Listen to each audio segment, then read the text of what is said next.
बिस्मिल्लाहिर्रहमानिर्रहीम। अस्सलामुअलैकुम नाज़रीन, आप देख रहे प्रोग्राम हकीकत और मैं हूं आपकी मेज़बान सैयदा इकरा बुखारी। शादी का बंधन लड़का और लड़की दोनों के लिए नहायत अहमियत का हामिल होता है। दोनों ने एक दूसरे के साथ पूरी ज़िंदगी निभानी होती है, एक दूसरे के साथ एडजस्ट करना होता है, क्योंकि दोनों की आदतें एक दूसरे से मुख्तलिफ होती हैं और ज़्यादातर केसेस में लड़की को ही अपनी आदतें बदलनी पड़ती हैं। शादी के बाद उसे अपने आप को शौहर की आदतों और रूटीन के मुताबिक ढालना पड़ता है, और सिर्फ यही नहीं बल्कि उसे नए घर के माहौल के मुताबिक एडजस्ट भी करना पड़ता है।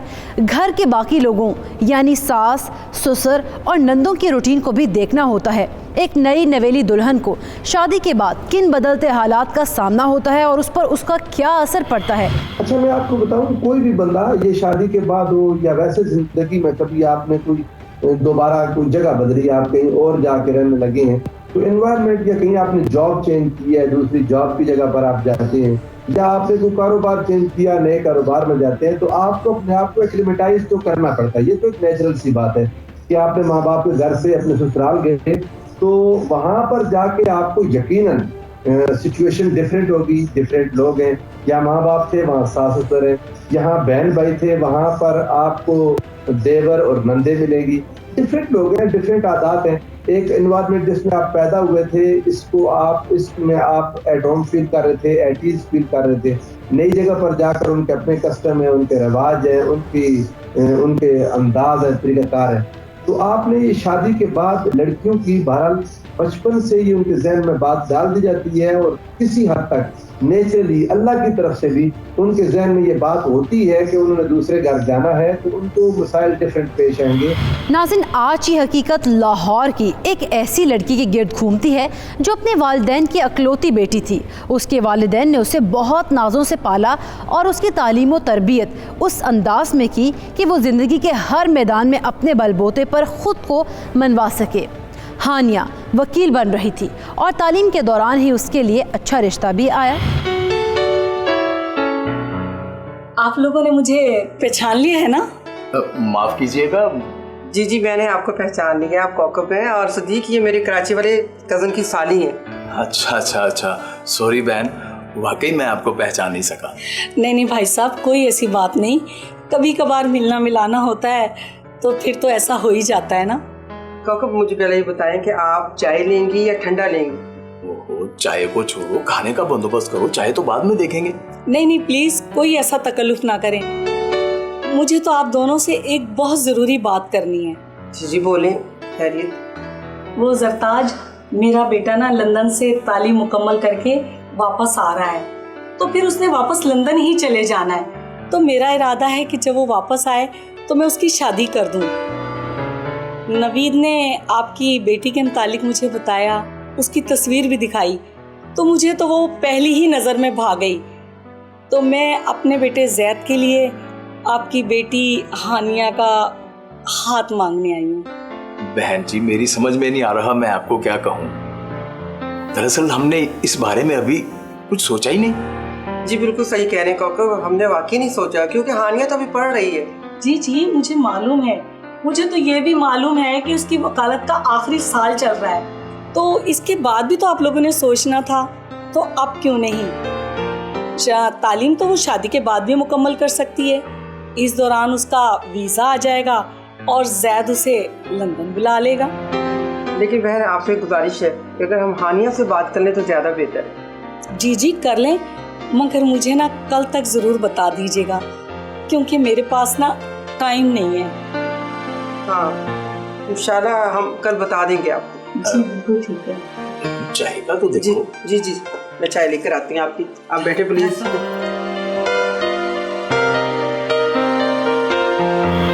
कौकब के जाने के बाद हानिया के वालिदैन ने लड़के के बारे में जानने के लिए अपने कज़न को कराची फ़ोन किया, जिन्होंने बताया कि लड़का बहुत ही लायक और अच्छा भी है और शादी के लिए फ़ौरन हाँ करने का मशवरा भी दिया।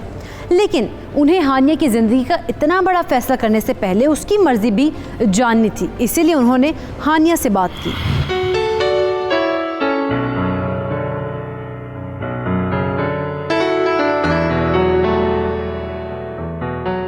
अस्सलाम वालेकुम मम्मी अब्बू। वालेकुम सलाम, जीती रहो। वालेकुम अस्सलाम। बेटा क्या हाल है, ठीक ठाक हो? अल्लाह का शुक्र, बिल्कुल ठीक ठाक। आप बताएं, आप कैसे हैं? अभी तुम्हारी ही बातें हम कर रहे थे। अच्छा, मेरे बारे में बात हो रही थी? क्या बातें चल रही थी? तुम्हारे लिए एक बहुत अच्छा रिश्ता आया है। रिश्ता आया है? पर किसका? जी वो हमारे दूर के ही रिश्तेदार हैं। और लड़का यूके में रहता है। अच्छा, तो लड़का बाहर रहता है इसलिए आपको पसंद है? और नहीं बेटी, यूके में उसने अपनी डिग्री मुकम्मल की है, वहीं पर उसकी जॉब लग गई है, कुछ दिनों के लिए वापस आ रहा है। पर अम्मा अब्बा, आप तो जानते हो मेरी तो अभी डिग्री भी कंप्लीट नहीं हुई, और मैं पढ़ लिख इसलिए नहीं रही कि मैं शादी करके घर बैठ जाऊंगी। अरे मुझे जॉब करनी है, अपना करियर बनाना है। वो तो ठीक है बेटा, लेकिन लड़का यूके में रहता है और यकीनन वो ब्रॉड माइंडेड भी होगा। भला उसे तुम्हारी जॉब पे क्या इतराज हो सकता है? वहाँ तो मियाँ बीवी इकट्ठे ही काम करते हैं और सब मिलके इकट्ठे ही घर चलाते हैं। मैं तो लड़के से मिली भी नहीं हूँ, उसके नेचर से भी वाकिफ नहीं हूँ कि वो किस नेचर का मालिक है। तो बेटी हम कौन सा तुम्हारी शादी कर रहे हैं, अभी मंगनी कर देते हैं, क्यों? ठीक है, मंगनी कर देते, देख लेना फिर। जब आप दोनों फैसला कर चुके हैं फिर आप तुमको जैसे मुनासिब लगे, मुझे कोई एतराज नहीं। क्यों? कितनी अच्छी है हमारी बेटी। माशाल्लाह। आप लोग बैठे, मैं जरा चेंज करती हूँ। ठीक है बेटा।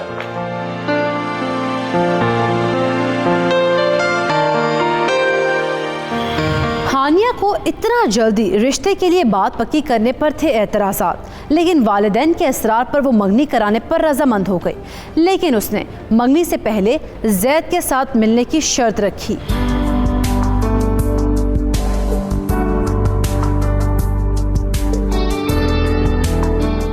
अस्सलाम वालेकुम। वालेकुम सलाम। कैसे हो बेटा? मैं ठीक ठाक आंटी, अल्हम्दुलिल्लाह। आप ठीक हैं? मैं बिल्कुल ठीक हूँ। अच्छा मेरा ख्याल आप दोनों बैठो। आप बताओ, मुझे चाय पियोगे या coffee? Aunty coffee please, thank you. आप क्या लोगे? कुछ भी नहीं मामा, थैंक यू। चले आप दोनों बैठो, मैं कॉफ़ी लेकर आता हूँ। जी तो अम्मी कह रही थी कि आप मुझसे मिलना चाह रही थी। जी ऐसा ही है, क्योंकि शादी ज़िंदगी का बहुत बड़ा फैसला है, तो मेरे ख्याल से शादी से पहले एक दफ़ा मिलना ज़रूरी था। वैसे आपने स्टडी बाहर की और जॉब भी वहीं पे करते हैं, तो शादी वहाँ पे क्यों नहीं की? दरअसल मैं एक घरेलू लड़की से शादी करने का ख्वाहिशमंद हूँ। खैर आप पूछिए, आपने क्या पूछना था? इंटरव्यू स्टार्ट करें अपना? नहीं खैर, ये इंटरव्यू तो नहीं था, बस ये था कि शादी से पहले एक दफ़ा मिलके मुलाकात हो जाए, नेचर का पता चल जाए कि कैसी नेचर है, तो इसीलिए। बाकी खैर कोई नहीं, आप आ गए हैं तो मिलना जुलना तो रहेगा। जी इंशाल्लाह इंशाल्लाह इंशाल्लाह। तो इसके अलावा बताएं, आपकी क्या एक्टिविटी है, क्या करते हैं? एक्टिविटी मेरी जी ट्रैवलिंग की है, फोटोग्राफी की है और एक्टिंग की है। अच्छा ज़बरदस्त। तो कितने दिन के लिए आप यहाँ पे आए हैं? 1 मंथ। 1 मंथ, सही, ज़बरदस्त। इस मुलाकात में जैद हानिया को भाग गया और उसने शादी के लिए हाँ कर दी। दोनों की मंगनी हो गई और फिर जैद के यूके वापस जाने से पहले मंगनी के साथ ही निकाह की तैयारियां भी शुरू कर दी गई, ताकि रुखसती से पहले हानिया का पेपर वर्क मुकम्मल हो जाए और वो जैद के साथ यूके जा सके। मैंने आपको मिलने के लिए बुलाया, आपको बुरा तो नहीं लगा? नहीं, भला मुझे बुरा क्यों लगेगा? अब तो हमारा निकाह होने जा रहा है। जी बिल्कुल, लेकिन अभी निकाह होगा तो नहीं ना। और सच पूछें तो मुझे लग रहा था आप मना कर देंगी। खैर छोड़ें इन बातों को, आप ये बताएं कि आप खाने में क्या लेंगी? जैद एक्चुअली मैं आपके साथ खाना नहीं खा सकती, आपसे मिलने के बाद मुझे यूनिवर्सिटी भी जाना है। यूनिवर्सिटी? हानिया कोई लेक्चर है? नहीं लेक्चर नहीं है, एक्चुअली यूनिवर्सिटी फ्रेंड्स के साथ खाने का प्लान किया हुआ है। अगर आपके साथ खा लिया तो उनके साथ नहीं खा पाऊंगी। ओह फ्रेंड्स, क्या लड़के भी हैं आपके दोस्त? और ज़ैद यूनिवर्सिटी है तो वहाँ पे बॉयज़ भी तो होंगे। अच्छा। अगर आपको भूख लगी हुई है तो मैं आपके साथ चलती हूँ खाने पर। नहीं नहीं, इट्स ओके, मुझे खास भूख नहीं है। ओके, अगर आप बुरा ना मनाएं तो क्या हम एक सेल्फी ले सकते हैं? सिर्फ दोस्तों की फरमाइश थी।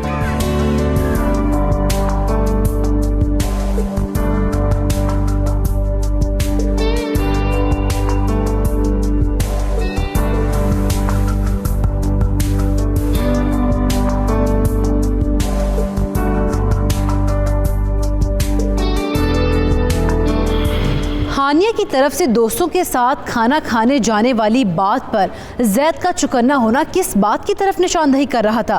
क्या जैद एक शक्की मिजाज शख्स था? क्या वह बैरून मुल्क तालीम हासिल करने के बावजूद छोटे जहन का इंसान था और यूनिवर्सिटीज़ में लड़के लड़कियों के एक साथ पढ़ने को नापसंद करता था? क्या हानिया जैद को समझने में गलती कर चुकी थी? हकीकत से पर्दा उठाएंगे after a short break.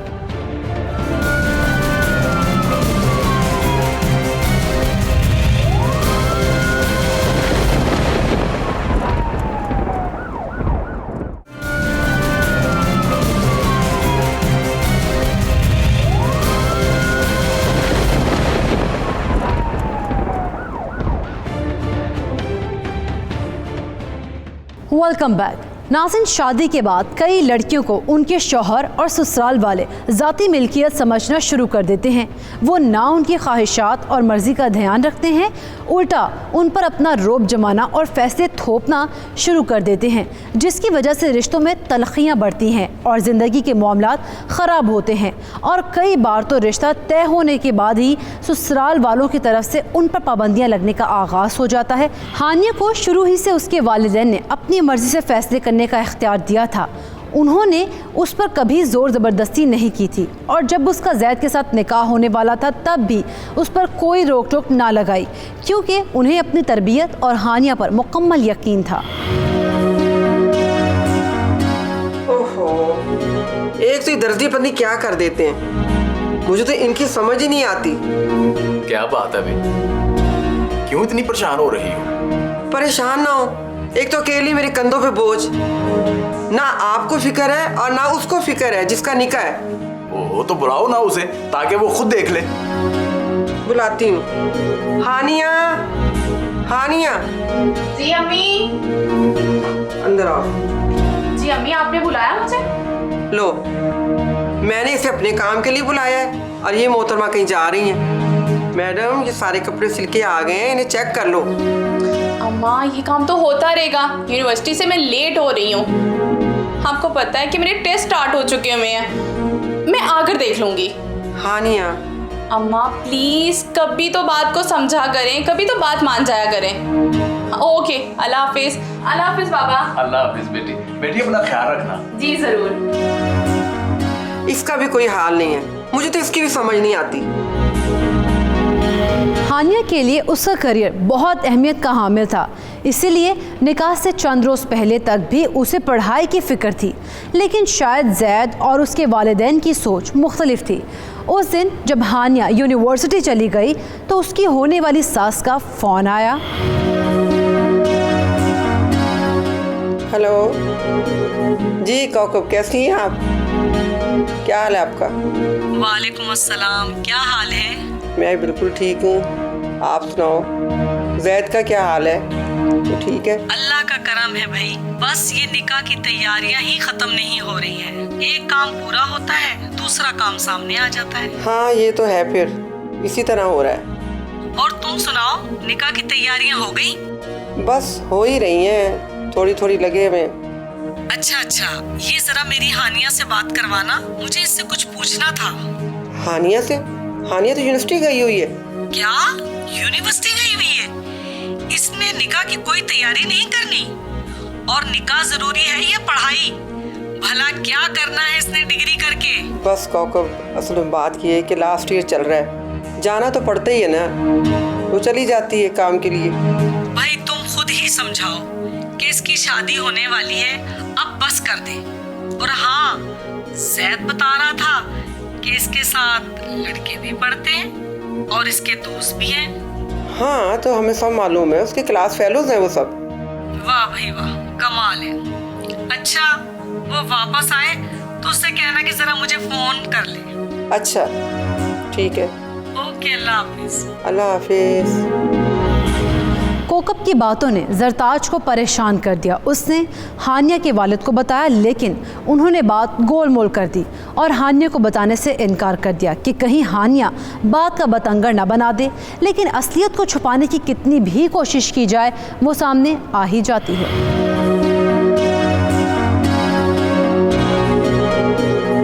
Hi, sorry late हो गई, चले? You're kidding, right? ये तुमने किस किस्म के कपड़े पहन रखे हैं हानिया? पाकिस्तान है, यूरोप नहीं। और एक बात बताओ, तुम्हें अच्छा लगता है कि लोग तुम्हें इस तरह के कपड़ों में देखें? शायद इन कपड़ों में बुराई क्या है, मुझे ये बताएंगे? ना कोई सलाम ना कोई दवा, सीधा डांटना शुरू कर दिया। भाई अगर लोगों की नजर बुरी है तो इसमें मेरा क्या कसूर है? अरे भाई लेकिन मेरा कहने का लेकिन जेलस, कोई बात नहीं होता है। चलिए अब आप अपना जल्दी से मूड ठीक करें और चलें। ओके, चलो आंटी को बता कर आओ कि शाम को हम देर से घर आएंगे और खाना खाकर वापस आएंगे। खाना? शायद आपको तो पता है ना, यूनिवर्सिटी में मेरे टेस्ट स्टार्ट हुआ मैं, और निकाह के चक्रों में मैं बिल्कुल भी तैयारी नहीं कर सकी। तो अभी हम शॉपिंग पे चलते हैं, खाने का प्लान फिर किसी दिन कर लेंगे, क्योंकि आपने मुझसे खाने का पूछा भी तो नहीं था। एक्सक्यूज मी, क्या मतलब पूछा नहीं? मतलब मैं हर काम मिस हानिया सिद्दीक से पूछ कर करूं? कम ऑन हानिया, क्या हो गया है तुम्हें? और निकाह तो एक बार ही होना है, एग्जाम्स तो होते रहते हैं भाई, और ज्यादा से ज्यादा होगा भी क्या? फेल हो जाओगी ना तो दोबारा पेपर दे देना। फेल? मैं जानबूझकर फेल हो जाऊं? शायद मैं टॉपर रही हूं मैट्रिक से। हानिया फॉर गॉड से क्या हो जाएगा अगर ज्यादा से ज्यादा फेल हो जाओगी तो क्या हो जाएगा? हाँ, तुमने कौन सा घर चलाना है, तुमने कौन सा कमा कर लाना है? सारा दिन पढ़ाई पढ़ाई पढ़ाई, मेरे लेक्चर्स। परसों अम्मी की कॉल आई तो मोहतरमा यूनिवर्सिटी गई हुई थी। यू नो व्हाट, तुम इधर ही रहो अपनी पढ़ाई में, इधर ही बिजी रहो तुम, मैं खुद ही शॉपिंग करके आता हूँ। क्या डिसाइड?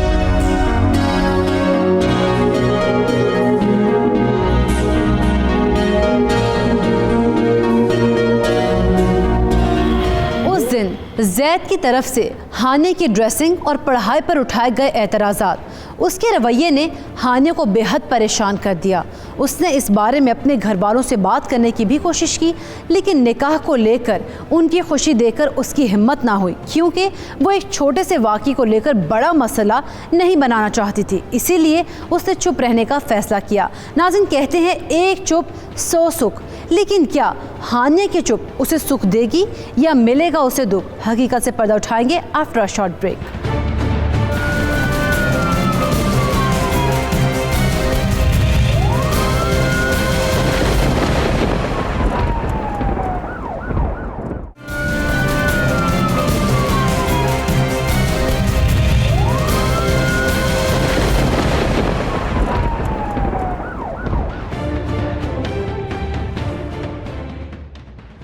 Welcome back. नाज़रीन, रिश्तों में बिगाड़ और उनमें बढ़ती तलखियों की सबसे बड़ी वजह यह है कि हम जुल्म और ज़्यादतियों को चुपचाप सहते रहते हैं, लेकिन कोई अमली इक़दाम नहीं करते, जिसकी वजह से वो इस छोटे से ज़ख्म की तरह होता है जिस पर मरहम न लगाने की वजह से वो गहरा घाव बन जाता है और फिर तकलीफ़ बढ़ जाती है। ऐसा ही कुछ हानिया के साथ हो रहा था, जो निकाह से पहले जैद के रवैये पर इसलिए खामोश रही क्योंकि वो अपने घर वालों को दुख नहीं पहुंचाना चाहती थी, जो उसे अंदर ही अंदर से खाए जा रहा था। इसीलिए उसने ये बात अपनी सहेली से डिस्कस की।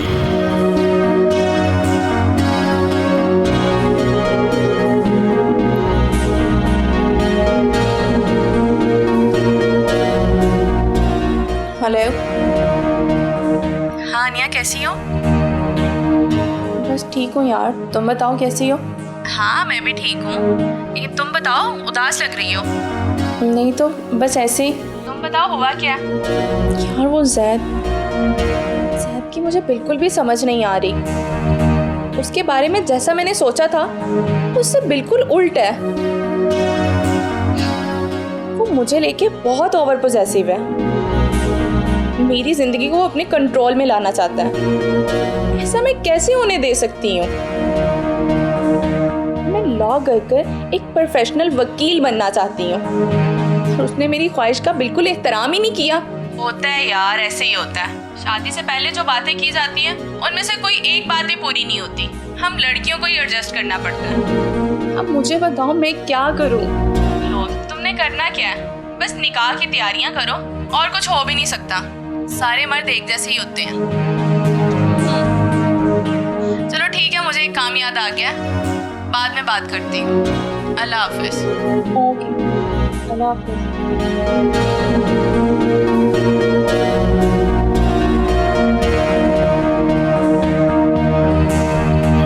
अच्छा, मैं आपको बात बताऊं, बात ये है जैसे इस कहानी में है, इसमें बच्ची कोशिश कर रही है, स्ट्रगल कर रही है कि चलो किसी तरह काम चल जाए, या किसी भी दूसरे घर की बात ले लें, इस स्टोरी को छोड़ दें, कहीं और किसी भी जगह पर कोई बच्ची है जाती है, लड़के और लड़की में अंडरस्टैंडिंग पैदा होने में टाइम लगता है, कुछ मुश्किलात आती हैं, बच्चियों को यकीनन इसके लिए तैयार करना चाहिए।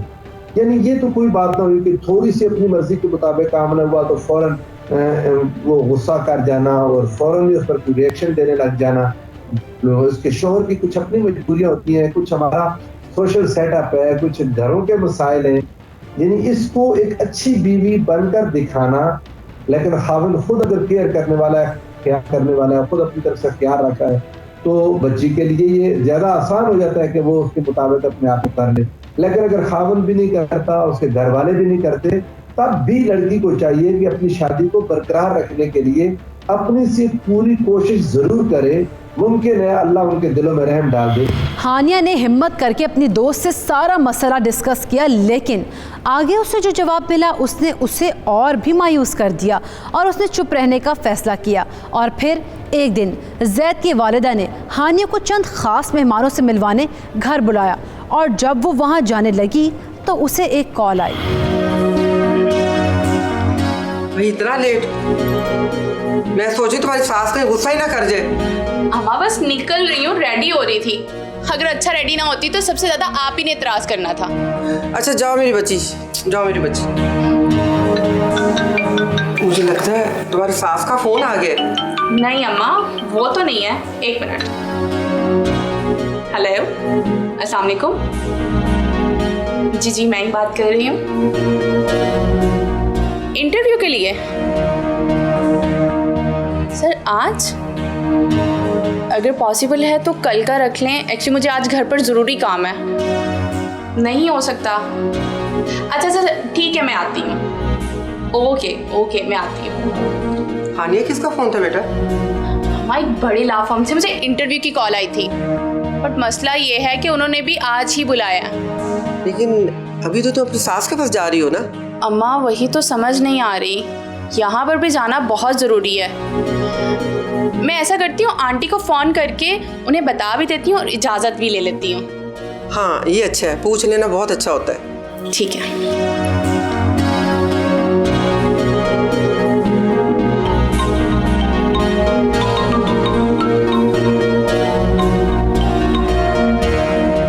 हेलो हेलो, अस्सलाम वालेकुम आंटी। हानिया, कहाँ रह गई हो? यहाँ सब तुम्हारा इंतजार कर रहे हैं। आंटी एक मसला हो गया है, मैं रेडी होकर बस आप ही की तरफ निकल रही थी, लेकिन एक बहुत बड़ी लॉ फर्म से मुझे इंटरव्यू की कॉल आ गई। इंटरव्यू? किस चीज के लिए? जॉब के लिए आंटी।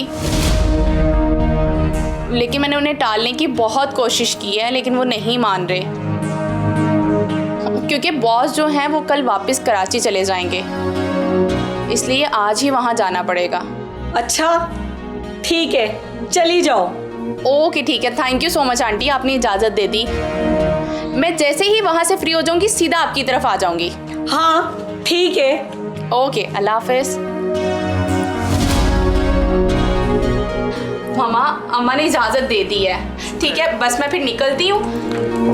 खैर से जाओ। मैं वापसी पे उनकी तरफ से होते हुए आऊँगी। बिल्कुल बिल्कुल, अपना ख्याल रखना।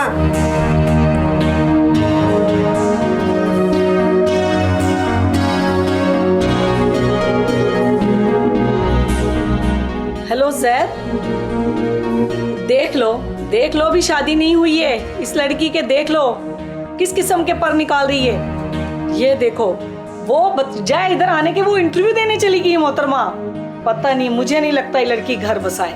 हमने कोई गलत फैसला कर लिया है, अल्लाह जाने क्या होगा। ठीक है बेटा, बस जो होगा भुगतेंगे। तुम भी भुगतना, मैं भी भुगतूंगी।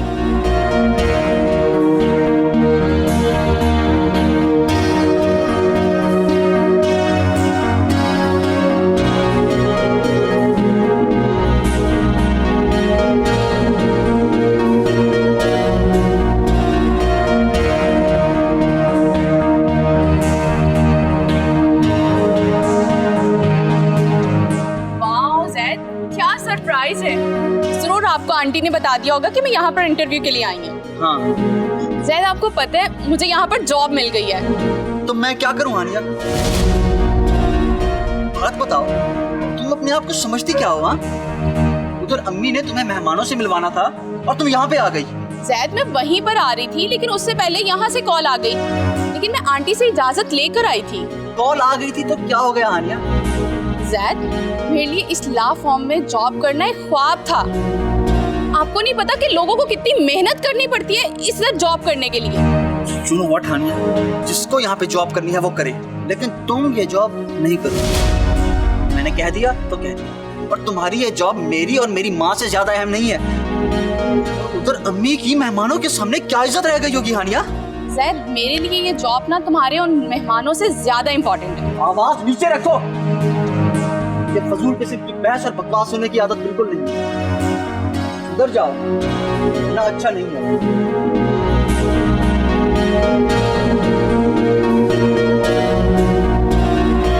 लड़की के वालिदैन के पास इख्तियार मौजूद है कि वो इस मंगनी को तोड़ दे, इनकार कर दें। और मेरा मशवरा अगर वो मुझसे पूछे ऐसी सिचुएशन में, जब कोई मुझसे पूछता है, तो मैं उसे यही कहता हूँ कि इस रिश्ते को तोड़ दें, ब्रेक कर दें, क्योंकि इसमें भलाई नजर नहीं आ रही। ये लड़का शादी होने के बाद मजीद जुल्म करेगा, ज्यादा। ये बीवी को इज्जत देने वाला शख्स नजर नहीं आता। जो शादी से पहले नहीं दे रहा तो शादी करने के बाद क्या इज्जत देगा? यकीनन नहीं देगा। ऐसी जगह रिश्ता कायम नहीं रखना चाहिए। उस दिन बात तानों से बढ़कर हाथ उठाने तक जा पहुंची। हानिया सख्ते में आ गई, क्योंकि जो शख्स शादी से पहले उस पर हाथ उठा सकता है तो शादी के बाद वो उसके साथ क्या सलूक करेगा। इसीलिए उसने घर जाकर अपने वालिदैन से बात करने का फैसला किया। और जब वो घर पहुंची तो क्या हुआ, आइए देखते हैं।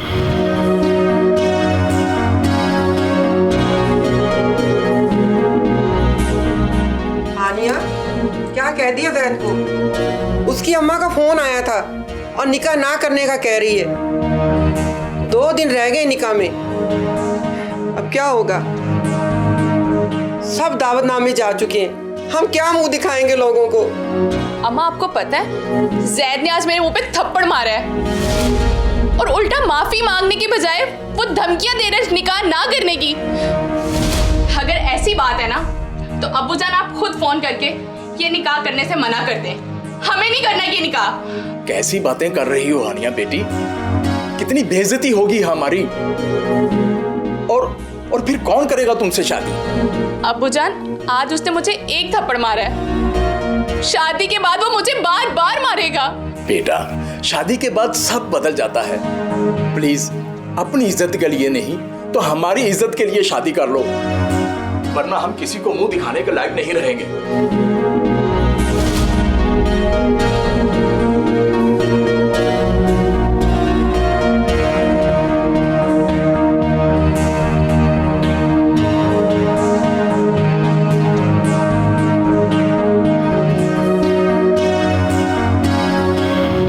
लोग क्या कहेंगे, अपनी नहीं तो हमारी इज्जत का ही ख्याल रख लो।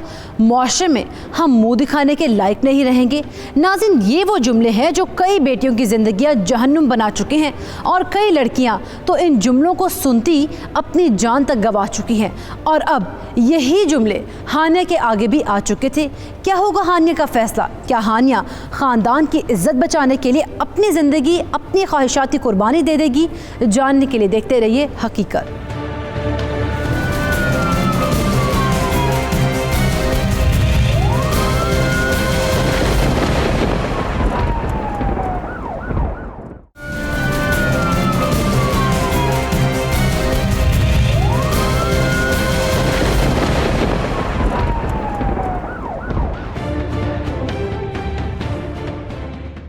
Welcome back. नाज़रीन, हमारे मुआशरे का अलमिया रहा है कि अगर मंगनी होने के बाद या शादी से पहले अगर कोई लड़की किसी भी वजह से शादी से इनकार कर दे तो उसे ये कहकर चुप करा दिया जाता है कि लोग क्या कहेंगे, सोसाइटी में क्या मुंह दिखाएंगे। लेकिन कोई ये नहीं सोचता कि अगर लड़की ने इनकार किया है तो उसके पीछे कोई तो वजह होगी, लेकिन उसकी मर्ज़ी की किसी को परवाह नहीं होती, बस मुआशरे की पड़ी होती है। पढ़ी लिखी हानिया के साथ भी यही कुछ हो रहा था। उसका मंगेतर जैद बहुत ही पजेसिव और औरतों पर तशद्दुद करने वाला शख्स था और हानिया पर हाथ उठाने के बावजूद निकाह से सिर्फ 2 दिन पहले उसे घर वालों ने उसका साथ देने से इनकार कर दिया और उसे खामोशी से शादी करने का कह दिया गया।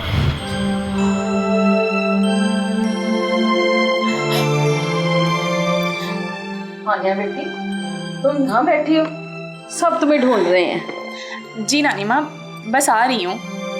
क्या हुआ हानिया बेटा, तुम उदास लग रही हो? नहीं नानी माँ, बस वैसे ही।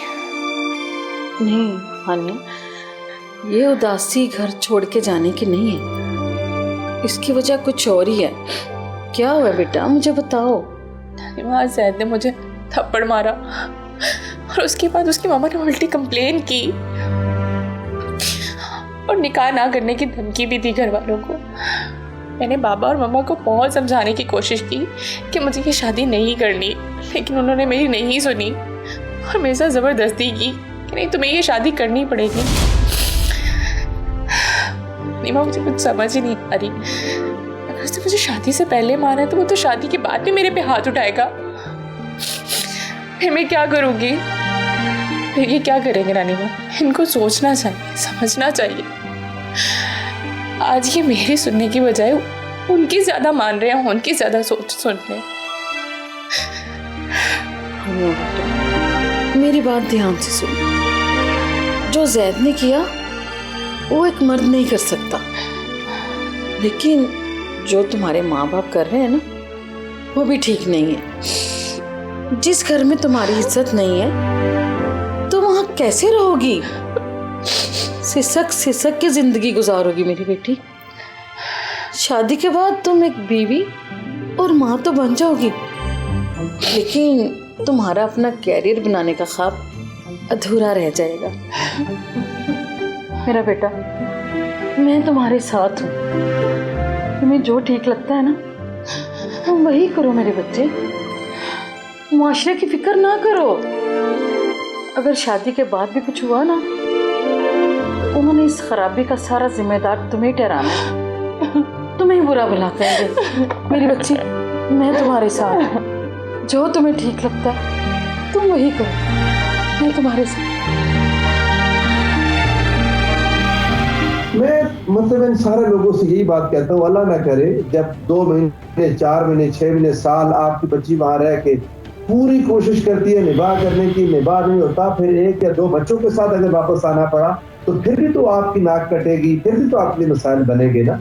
ये नाक कोई चीज नहीं है। अल्लाह और उसके रसूल के फरामीन को सामने रखना चाहिए कि क्या जायज और दुरुस्त है। ये बच्ची अगर अभी इस वक्त ना कर दे, ये उससे इट इज फार बेटर कि वो वहां पर जाके कुछ अर्सा रह के तलाक का वो हमारे माशरे में तो दाग बन जाता है तलाक कि इसको तलाक हो गई, डाइवोर्स हो गई, उसकी रिस्पेक्ट नहीं रह जाती, उसकी दोबारा शादी के चांसेस बहुत कम रह जाते हैं। लेकिन अगर ऐसे इनकार कर दे वक्त पर बर वक्त रुखसत होने से पहले, उनके हालात देखते हुए अपनी फैमिली को इकट्ठा करें, अपने बहन भाइयों से मशवरा करें। और मुझसे, मैंने आपको पहले भी बताई, कोई भी पूछे तो मेरा मशवरा यही होता है कि ये शादी मुनासिब नहीं है, इस शादी में सुकून, राहत और आराम नजर नहीं आ रहा, ये लोग ज्यादती करेंगे। हानिया की नानी ने उसे हिम्मत दिलाई, उम्मीद की किरण दिखाई और उसे खुद से फैसला लेने का बोला। लेकिन हानिया अब भी कश्मकश में थी और उसकी परेशानी उसके चेहरे पर आया थी, जो उसके वालिदैन भी देख सकते थे।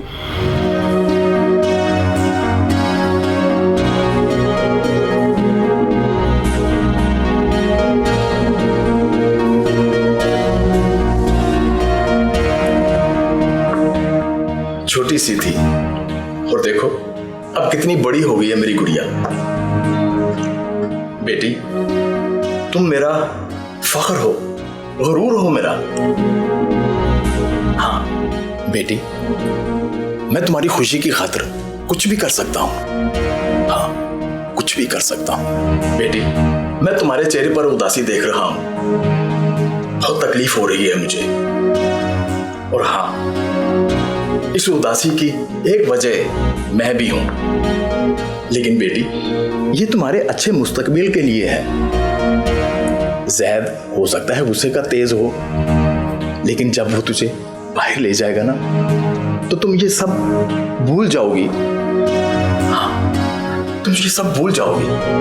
अब अपना मूड चेंज कर लो बेटी, खुश हो जाओ और अपने सारे दुख, दर्द और तकलीफें और उदासियां मुझे देकर जाओ। बेटा खुश जाओ, यहां से खुश हो जाओ।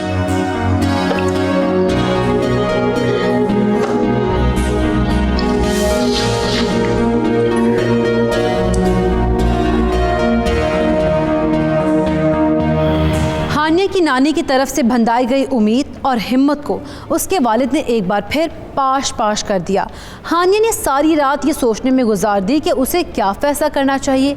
क्या वो एक बार मौशरे की नज़र में बुरी बनकर अपना कल बचा ले, या वालिदैन की इज़्ज़त के लिए अपनी सारी ज़िंदगी जहन्नुम बना ले और फिर निकाह वाले दिन।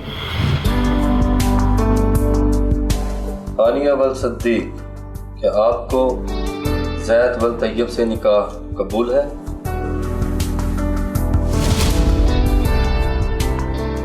हानिया वल सद्दीक, क्या आपको ज़ैद वल तैयब से निकाह कबूल है? हानिया बोलो ना, क्या हो गया तुम्हें? ये क्या तमाशा है भाई, बोल क्यों नहीं रही तुम? नहीं, मुझे ये निकाह कबूल नहीं है। क्या बोल रही हो? चुप हो जाओ। प्लीज अब्बू, आज तो मुझे बोलने दे। अगर मैं आज भी चुप रही तो सारी जिंदगी पछताती रहूंगी। आप माशरे के डर की वजह से इस इंसान से मेरा निकाह कर रहे थे।